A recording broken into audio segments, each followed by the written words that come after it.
நம் மூதாதையர்கள் தமிழை படிக்கிற பொழுது என்ன நினைத்தார்கள்? வெறும் சொல்லழகுக்கு படிக்கவில்லை, அந்த சொல்லுக்குள்ளே பொருளை வைத்தார்கள். அந்த பொருள் என்னவென்று கேட்டால் அறம். இதை மறந்து போகாதீர்கள். இந்த அற வரம்புதான் நம் நாகரிகத்தினுடைய பலம். எத்தனை தர்மங்கள் நீங்கள் சொன்னாலும் கூட அந்த தர்மத்தினுடைய வேறு எது என்று கேட்பீர்களானால் நான் சொல்லக்கூடிய ஒன்று, தமிழ் நாகரிகத்தினுடைய பலம் என்பது அதற்கு பின்னாலே இருக்கக்கூடிய தர்மம் தான். நான் தொடக்கத்திலே சொன்னேன், சில பேராசிரியர்கள் சொல்கிறார்கள் தர்மத்தை குழந்தைகளுக்கு சொல்லிக் கொடுக்க கூடாது. நான் சொல்லுகிறேன், இந்த உண்மைக்கும் மயக்கத்துக்கும் இருக்கிற ஒரு வித்தியாசம் உங்களுக்கு காட்டுகிறேன். தர்மத்தை குழந்தைகளுக்கு சொல்லிக் கொடுக்காதீர்கள். இப்பொழுது நவீன பாடத்திட்டங்கள் அமைக்கிறவர்கள் எங்கள் ஊரிலும் சொல்லுகிறார்கள், அறநூல்களை குழந்தைகளுக்கு சொல்லிக் கொடுக்காதீர்கள். நான் ஒரு முறை கேட்டேன், ஏன் அப்படி சொல்கிறீர்கள் என்று கேட்டேன். அதற்கு அவர்கள் சொன்ன பதில், குழந்தைக்கு அறமின்மை அல்லது மரம் என்றால் என்ன என்று தெரியாது, நீதான் அறம் என்ற பெயரிலே அதற்கு மரத்தை சொல்லிக் கொடுக்கிறாய்.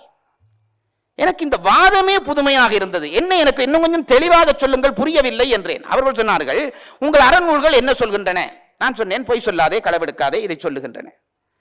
ஒரு குழந்தைக்கு பொய் தெரியுமா? அவர்கள் என்னை கேட்கிறார்கள், குழந்தைக்கு பொய் என்றால் என்ன என்று தெரியுமா? களவென்றால் என்ன என்று தெரியுமா? நான் சிந்தித்து விட்டு சொன்னேன், தெரியாதுதான். அப்போ பொய் சொல்லாதே, களவெடுக்காதே என்று நீ பாடம் சொல்லிக் கொடுக்கிற பொழுது என்ன செய்கிறாய்? பொய்யையும் களவையும் குழந்தைக்கு நீங்கள் தான் அறிமுகப்படுத்துகிறீர்கள்.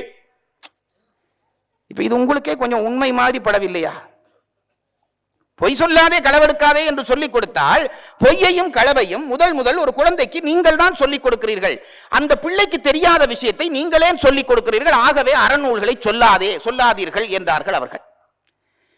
இது உண்மை போல இருக்கிற ஒரு பொய். இதை எப்படி அவர்களுக்கு விளங்கப்படுத்துவது? இது ஒரு கருத்தரங்கிலே நிகழ்கிறது. நான் அவர்களுக்கு சொன்னேன், அவர்களுக்கு நான் சொன்ன பதில் இதுதான், ஐயா, இது இந்த கருத்தை நீங்கள் எங்கே இருந்து பெற்றுக்கொண்டீர்கள்? விஞ்ஞான உலகத்திலே இருந்து பெற்றுக்கொண்டோம், நீங்கள் எல்லாம் பழைய கதை பேசுகிறீர்கள், அதை விட்டு விடுங்கள் என்றார்கள். நான் அவர்களுக்கு சொன்னேன், விஞ்ஞானத்தின்படியே நான் உங்களுக்கு பதில் சொல்லுகிறேன்.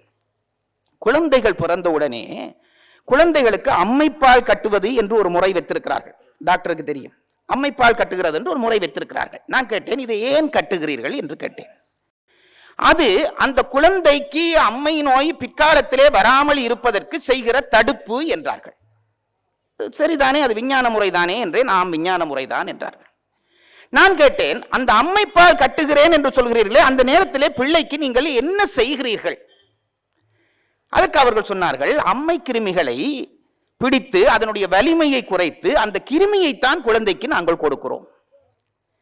நான் கேட்டேன், அந்த பிள்ளைக்குத்தானே இப்பொழுது அம்மை கிருமியே இல்லையே, நீங்களே அம்மை கிருமியை கொடுக்கிறீர்கள் என்றேன். அதுக்கு அவர்கள் ரொம்ப கெட்டித்தனமா பதில் சொன்னார்கள், இப்பொழுது அம்மை கிருமி அந்த குழந்தையினுடைய உடம்பிலே இல்லையே தவிர இந்த சமுதாயத்துக்குள்ளே நடமாடுகிற பொழுது என்றைக்கோ ஒரு நாள் அம்மை கிருமி அந்த பிள்ளையை தொடும்.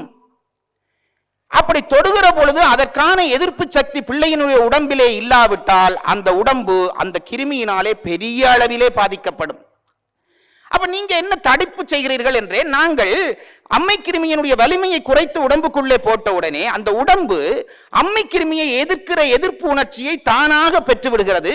பிறகு உண்மையான வலிமை கிருமி வருகிற பொழுது உடம்பு அதை தானாக எதிர்க்கிறது. அதற்காகத்தான் செய்கிறோம் என்றார்கள். இது விஞ்ஞானம் தானே என்று கேட்டேன்.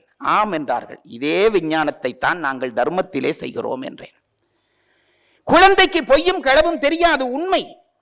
ஆனால் இந்த சமுதாயத்திலே அது வளர்ந்து நடமாடுகிற பொழுது பொய்யும் களவும் என்றைக்கோ அதற்கு வரப்போகிறது, அதை சந்திக்க போகிறது. அதற்கான ஒரு தடுப்பூசி தான் நாங்கள் சொல்லுகிற அறநூல்கள். அந்த தடுப்பூசியை போட்டு வைத்தால் என்றைக்கோ பொய்யை காணுகிற பொழுது நான் இந்த பொய்யை சொல்லக்கூடாது என்று அதனுடைய மனம் என்கின்ற உணர்வு அதை எதிர்க்கும்.